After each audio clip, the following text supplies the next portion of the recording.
नमस्कार, स्वागत है आप सभी का हिस्ट्री 360 चैनल में। मैं रवि कुलरिया, इस लेक्चर राजस्थान से। आज जैसा कि आप सभी ने नोटिस देख ही लिया होगा कि अध्यापक भर्ती परीक्षा का विस्तृत सिलेबस जारी कर दिया है। तो इस वीडियो में हम बात करेंगे कि लेवल 2 के सिलेबस में क्या कुछ दिया गया है और हमें क्या किस प्रकार की सावधानियां रखनी चाहिए और हमारी तैयारी को लेकर रणनीति क्या होनी चाहिए।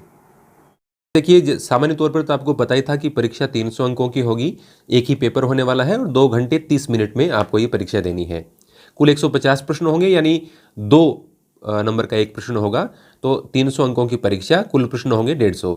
और अब की बार नकारात्मक अंकन भी है, जैसे रीट में नेगेटिव मार्किंग नहीं होती है, तो यहाँ पर आपको 1/3 नकारात्मक अंकन यानी नेगेटिव मार्किंग देखने को मिलेगी। तो आपको ध्यान रखना है, रीट की तरह इसमें नहीं चलेगा। फिर इसके बाद में देखिए, परीक्षा के लिए विषय एवं अंक भार। देखिए, लेवल 2 कक्षा 6 से 8 के लिए सामान्य तौर पर ये चीज़ें आपको पहले से पता थी। अब इसका बीच में टॉपिक्स कौन कौन से लिए गए हैं वो आज निर्धारित हुआ है।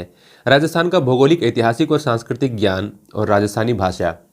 देखिए, राजस्थान का भौगोलिक स्वरूप, मानसून तंत्र और जलवायु, अपवाह तंत्र में सारी झीलें, नदियां, बांध, एनीकट सब आ जाएंगी। राजस्थान की वन संपदा, वन्य जीव जंतु, वन्य जीव संरक्षण और विभिन्न प्रकार के अभ्यारण्य, मृदाएं और मृदा संरक्षण, राजस्थान की प्रमुख फसलें, जनसंख्या, जनसंख्या घनत्व, साक्षरता और लिंगानुपात, राजस्थान की जनजातियां एवं जनजातीय क्षेत्र, धात्विक और अधात्विक खनिज, राजस्थान के ऊर्जा संसाधन, परंपरागत और गैर परंपरागत, राजस्थान के पर्यटन स्थल, राजस्थान में यातायात के साधन। फिर इसके बाद में इतिहास और संस्कृति में राजस्थान की प्राचीन सभ्यताओं में सामान्य तौर पर देखिए 4 सभ्यताएं दी हुई रहती हैं, यहाँ पर 5 दे रखी हैं: कालीबंगा, आहड़, गणेश्वर, बालाथल और बैराट। राजस्थान की महत्वपूर्ण ऐतिहासिक घटनाओं में प्रमुख राजवंश और उनकी प्रशासनिक और राजस्व व्यवस्था। अब ये प्रमुख राजवंश हैं, ये तो निर्धारित करना थोड़ा सा मुश्किल हो जाएगा, लेकिन यहाँ पर ये टॉपिक दिया है।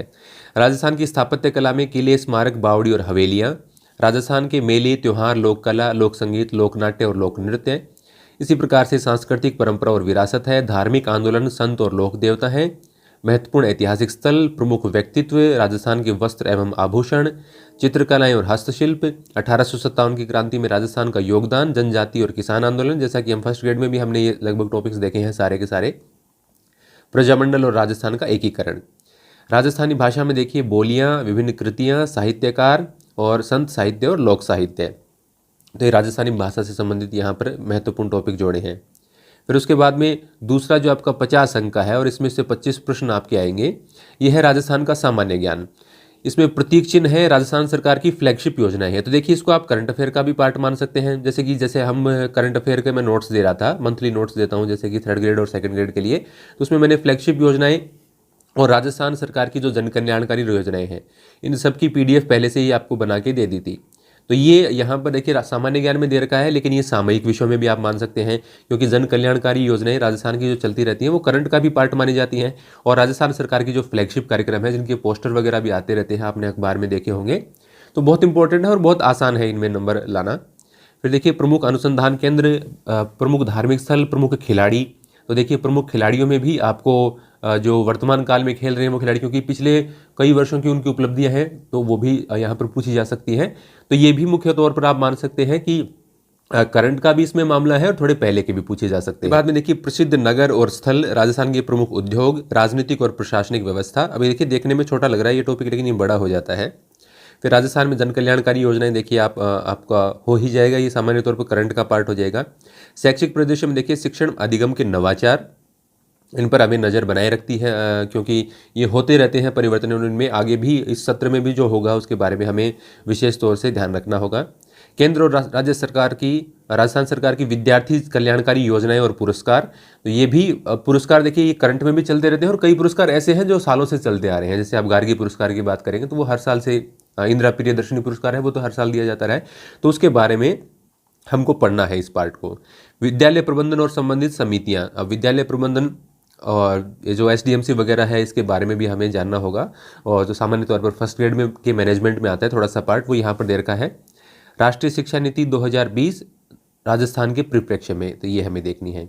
निःशुल्क और अनिवार्य बाल शिक्षा का अधिकार अधिनियम, तो RTE एक्ट 2009 के बारे में। और राजस्थान निःशुल्क और अनिवार्य बाल शिक्षा अधिकार अधिनियम, जो इसके आधार पर 2011 में पारित हुआ, उसके बारे में। और जो 25% सीटों पर निजी विद्यालयों में निःशुल्क प्रवेश मिलता है, उसके बारे में हमें पढ़ना है। सामयिक विषयों में देखिए राजस्थान की समसामयिक घटनाएं यानी राजस्थान का करंट आपको पूरा ही पढ़ना है। योजनाएं अलग से पढ़नी है, फ्लैगशिप कार्यक्रम अलग से पढ़ने हैं, तो ये भी करंट का ही पार्ट है। यदि ऊपर नहीं लिखा होता तो भी आपको पढ़नी ही होती है। तो ये पार्ट है, ये बहुत इंपॉर्टेंट है क्योंकि इसका ऊपर भी 2 हिस्से दे रखे हैं, तो इससे आपको काफ़ी सारे प्रश्न देखने को मिलेंगे। तो ये पार्ट हमारी एप्लीकेशन है हिस्ट्री 360, उस पर आप निश्चित रूप से देख सकते हैं, कोर्स चल ही रहा है और कोई विशेष इसका प्राइसिंग भी नहीं है। 200 रुपये का कोर्स है वो, जिसमें आपको हर महीने की PDF है, आपको सारे के सारे जो योजनाएं हैं या और भी बातें हैं, सभी प्रकार का जो भी आपके सिलेबस में होगा वो सब PDF उसके अंदर प्रोवाइड करवाई जाती है और फिर आपके टेस्ट भी लिए जाएंगे एग्जाम से 1-2 महीना पहले। फिर देखिए संबंधित विद्यालय विषय का ज्ञान, अब जो भी आपका सब्जेक्ट है उसके आधार पर आप इसको देख सकते हैं, क्योंकि आपको पता है कि 120 नंबर का आएगा, यानी 60 प्रश्न आपके सब्जेक्ट से आने हैं, जो कि बहुत इंपॉर्टेंट है। तो यहाँ पर पहले भाषाएं दे रखी है, हिंदी, इंग्लिश, संस्कृत, सिंधी। तो ये PDF मैंने ग्रुप में भेज दी है, वहाँ से आप चेक कर सकते हैं। अभी SST का यहाँ पर विश्लेषण कर लेते हैं। गणित और विज्ञान, ये देखिए परिमेय अपरिमेय संख्याएं, वास्तविक संख्याएं, दशमलव प्रसार, बहुपद, ये सारे आपको लगभग ये सारे के सारे आपके स्कूल की बुक्स से हैं, वहीं से आपको तैयार करने चाहिए गणित और विज्ञान के। सामाजिक अध्ययन में देखिए हिस्ट्री में क्या दे रखा है, सिंधु घाटी सभ्यता, वैदिक संस्कृति, बौद्ध और जैन धर्म और महाजनपद काल। तो ये प्राचीन से यहाँ से होते हुए और फिर मौर्य साम्राज्य, ये आपका प्राचीन काल का पार्ट हो गया। मौर्य साम्राज्य तक यहाँ का ही आपका प्राचीन का पार्ट है। फिर उसके बाद में प्राचीन स्कूल की किताबों में कौन सी में आती है, 6ठी में आती है और 12वीं की पहली बुक में आती है। तो उसके भी NCERT, जैसे आपने देखा कि रीट में कितना इंपॉर्टेंट रोल रहा, तो NCERT से संबंधित नोट्स भी मैं जैसे कह रहा हूँ कि मैं प्रोवाइड करवा ही दूंगा, क्योंकि फर्स्ट ग्रेड के लिए मैंने बनाए हुए हैं और उसी में से आपके सिलेबस के अकॉर्डिंग भी मैं आपको प्रोवाइड करवा दूंगा। तो हमारी एप्लीकेशन आप जरूर डाउनलोड कर लेना, उस पर जल्दी आपको ये देखने को मिलेगा। दिल्ली सल्तनत और मुगल साम्राज्य, तो सल्तनत काल है और एक मुगल साम्राज्य है, मध्यकाल में 2 ही चीज़ें आती हैं।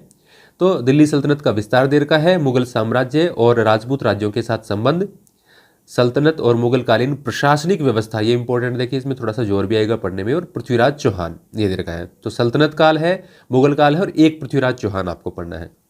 भारत का राष्ट्रीय आंदोलन, ये काफ़ी बड़ा टॉपिक हो जाता है, यानी आधुनिक भारत में आपको सिर्फ भारत का राष्ट्रीय आंदोलन इस पर ही फोकस करना है, लेकिन ये कोई छोटा पॉइंट नहीं है, काफ़ी बड़ा पॉइंट हो जाता है। फिर उसके बाद में आपका ये भूगोल आ गया, गतियाँ, अक्षांश और देशांतर, वायुमंडल, महासागर। तो ये इस प्रकार से यहाँ पर आपका सिलेबस दिया गया है। देखिए सरकार का गठन व कार्य, स्थानीय शासन, लोकतांत्रिक प्रक्रिया और महिला प्रतिनिधित्व, भारतीय अर्थव्यवस्था, मुद्रा और बैंकिंग। तो कोशिश करेंगे कि जो स्कूल की बुक से हैं, तो हिस्ट्री वाला तो मैं जरूर ही शुरू करने वाला हूँ SST के स्टूडेंट्स के लिए, वो तो आपको NCERT के नोट्स में उपलब्ध करवा दूंगा, क्योंकि देखिए NCERT की किताबें लाना और उसमें से प्रश्न कहाँ से बनेंगे। जैसे आपने पीछे NCERT से संबंधित किताबें भी देखे होंगे, उससे शॉर्ट में जो किताबें आती हैं NCERT सार वगैरह आ जाते हैं, उनसे भी प्रश्न नहीं आए, क्योंकि प्रश्न ही ऐसे पूछे गए, जबकि हमने जो नोट्स बनाए थे उसमें से सारे प्रश्न आ गए। तो ये डिपेंड करता है कि आप क्वेश्चन कैसे बनाते हैं। तो देखिए हिस्ट्री का तो मेरा कन्फर्म ही मान लीजिए 100% मैं नोट्स उसके प्रोवाइड करवाऊंगा, और उसके बाद में पॉलिटी की भी प्रयास करेंगे कि भी पॉलिटी के भी NCERT से संबंधित नोट्स प्रोवाइड करवा दिए जाएँ। फिर उसके बाद में शिक्षण विधियाँ हैं आपकी, 10% शिक्षण विधियों से आनी है, तो आपके सब्जेक्ट के हिसाब से आप यहाँ पर शिक्षण विधियाँ भी देख सकते हैं, और विस्तृत रूप से आप सिलेबस का अपना प्रिंट लेके और इसके आधार पर तैयारी शुरू कर देनी चाहिए आपको।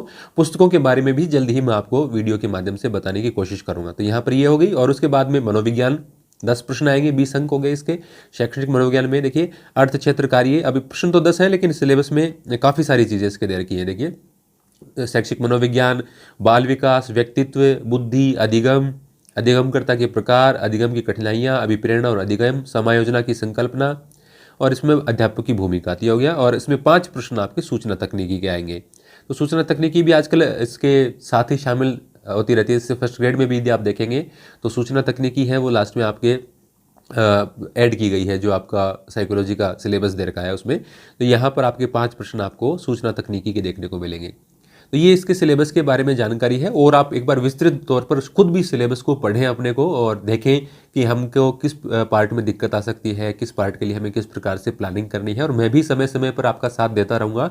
यदि आप सब्सक्राइब कर लेंगे तो आपके लिए ज़रूर बेनिफिशियल होगा, क्योंकि मैं गाइडेंस देता रहता हूँ। जैसे फर्स्ट ग्रेड के विद्यार्थियों के लिए लगातार हमने गाइड किया और आगे भी करते रहेंगे। इसी प्रकार के लिए हमारा ग्रेड 3 पर भी पूरा फोकस रहेगा।